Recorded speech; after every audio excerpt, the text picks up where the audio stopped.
আমার মসজিদে একটা ছোট্ট বাচ্চা আসে, ছোট্ট একটা বাচ্চা। আমার মসজিদে অনেক বাচ্চা, ছোট্ট ছোট্ট বাচ্চা অনেক, ধরেন সকালবেলা কমসে কম 150 বাচ্চা থাকে, ছোট ছোট বাচ্চা। ছোট্ট একটা বাচ্চা আজকে কয়েকদিন ধরে আমার পাশে নামাজ পড়ে। ছেলেটা মুখটা ঢাকে, মাথাটা ঢাকে, মোজা পরে, সুন্দর ট্রাউজার পরে, হাতে একটা টর্চ লাইটটা রাখে, এরপরে সুন্নত আদায় করে চুপ করে বসে থাকে, একটু একটু আমার দিকে তাকায়।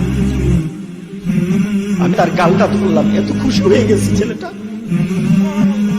আমি ছোট্ট বাচ্চার গালটা ধরে আমি অনুভব করলাম এই বাচ্চাটা ওই বাচ্চা না, এই বাচ্চাটা আল্লাহকে সন্তুষ্ট করার জন্য মাকে ডেকে ডেকে আগে ঘুম থেকে উঠে যায়,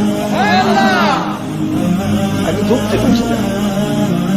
আমি বাচ্চাটার দিকে তাকিয়ে থাকলাম, খুশি হয়ে গেল বাচ্চাটা যখন আমি আদর করলাম। ছোট্ট বাচ্চা, কত বয়স হবে? 7-8 বছর। প্রতিদিন আসে ফজরের নামাজের সময়। কিন্তু আমি মাঝে মাঝে চিন্তা করে বলি, আমার গ্রামের এমন যুবক, এমন বয়স্ক মানুষ আছে এখন পর্যন্ত সূর্য ওঠা পর্যন্ত তারা ঘুমাতেই থাকে।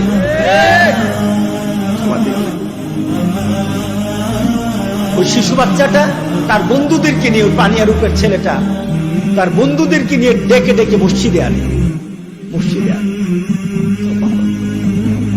স্কুলে, যে স্কুলে পড়ে, ওই স্কুলে সে জোহরের নামাজ পড়ার জন্য প্রতিদিন মসজিদে যায়।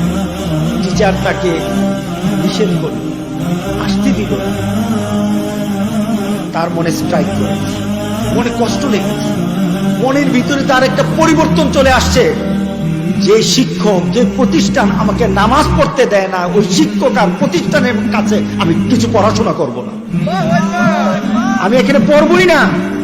যে বারণ করে আমাকে যে আমাকে নামাজ পড়তে নিষেধ করে, নামাজ পড়তে আমাকে বাধার সৃষ্টি করে, আমি তার কাছে পড়ব না।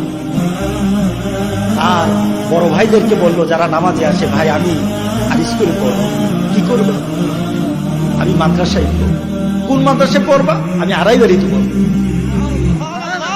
আমার কাছে যুবকগুলি এসে বলল, হুজুর আমাদের গ্রামে এই বাচ্চাটা, এই ছোট্ট বাচ্চাটা আপনার মাদ্রাসায় পড়তে চায়, কিন্তু বাচ্চাটা গরিব, বাচ্চার মার ক্ষমতা নেই, বাবার ক্ষমতা নেই যে টাকা দিয়ে আপনার মাদ্রাসায় পড়াবে। আমাদেরকে বলার পরে আমরা যুবকরা চাঁদা উঠিয়েছি, টাকা উঠিয়েছি, উঠিয়ে কিছু টাকা একত্রিত করে আপনার কাছে আসছি। হুজুর আপনি যদি মেহেরবানি করে বাচ্চাটাকে ভর্তি করেন, আমাদের কাছে 6000 টাকা আছে, আমরা সবাই মিলে টাকাটা তুলেছি, আর টাকা যা লাগে হুজুর আমরা চাঁদা উঠিয়ে উঠিয়ে বাচ্চাটাকে পড়াবো। আমি তখন তাদেরকে বললাম, এই যুবক টাকা তোমার কাছে থাক, বাচ্চাটাকে নিয়ে আসো। হুজুর টাকাটা রাখেন। আমি কি, তুমি বাচ্চাটাকে নিয়ে আসো। এই বাচ্চা সাধারণ কোনো বাচ্চা না, এই বাচ্চার দায়িত্ব যদি নিতে হয় আমার বাচ্চার মতো এই বাচ্চার আমি দায়িত্ব নেব।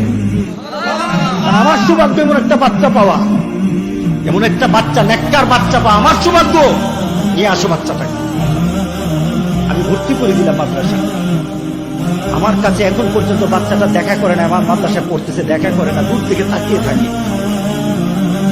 আমি বাচ্চাটার প্রতি আন্তরিকতা এই কারণে, তার বাবা গরিব, তার মা গরিব, তার পরিবারে কে কি করতেছে এটা আমার জানার বিষয় না। আমার জানার বিষয় এই বাচ্চাটা আমার আল্লাহকে ভালোবাসে। কথা ঠিক আছে কিনা বলো? ইসলাম, এটাই তো মেনে নেওয়া, এটাই তো একটা মুসলমানের জন্য পূর্ণাঙ্গভাবে ইসলামের মধ্যে ঢুকে যাওয়া। আজকে আমাদের যুবকগুলি নামাজ পড়ে না,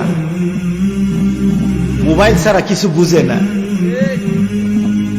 তুমি মোবাইলে যতক্ষণ সময় দাও তার 10 ভাগের 1 ভাগ আমার আল্লাহর জন্য সময় দাও না।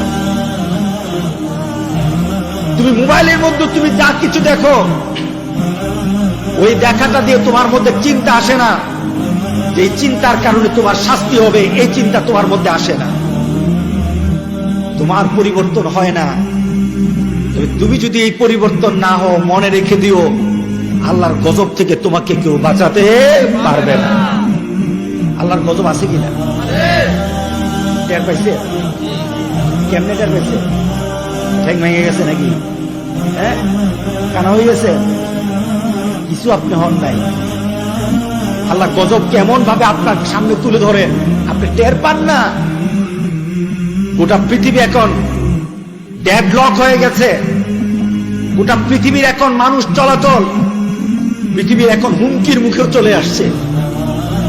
আমি গত কয়েকদিন ধরে চিন্তা করছি দেশের বাইরে যাব, একটু হয়তো সৌদি আরব যাবো না, না তো মালয়েশিয়া যাবো, না তো অন্য কোনো দেশে যাব, কিন্তু সব দেশ থেকে একই কথা, না না আসবেন। আমার একটা বোন থাকে ইউরোপ, ইংল্যান্ডে, তো ভাইয়া এখন আসেন।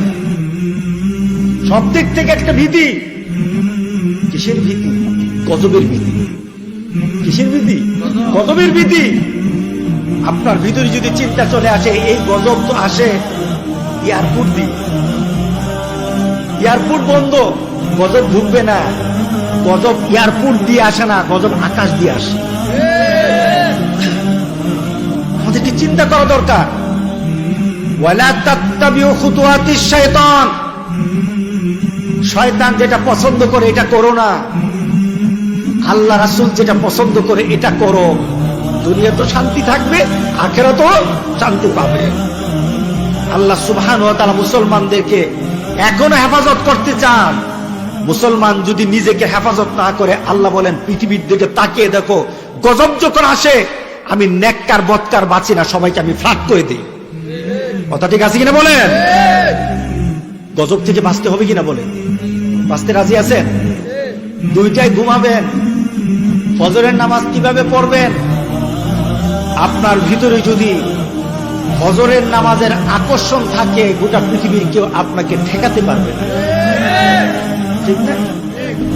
সন্ধ্যা রাত্রে ঘুমাবেন, ফজরের নামাজ বুঝেন না, ফজরের নামাজের প্রতি আপনার কোনো আকর্ষণ নেই, আপনি সন্ধ্যায় ঘুমালো, দেখা যাবে ফজরের ওয়াক্ত শেষ, আপনার ঘুম ভাঙে নাই। আছে কিনা?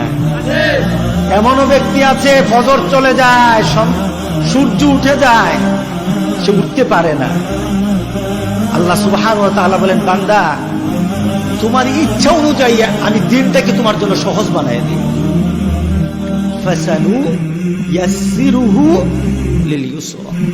তুমি যদি সকালবেলা উঠতে চাও, তুমি যদি ফজরের নামাজটাকে টার্গেট করো, ফজরের নামাজের আকর্ষণ তোমার ভিতরে ঢুকে যায়, আল্লাহ বলেন ফজরের আগে তোমাকে উঠা আল্লাহ সহজ করে দেবে।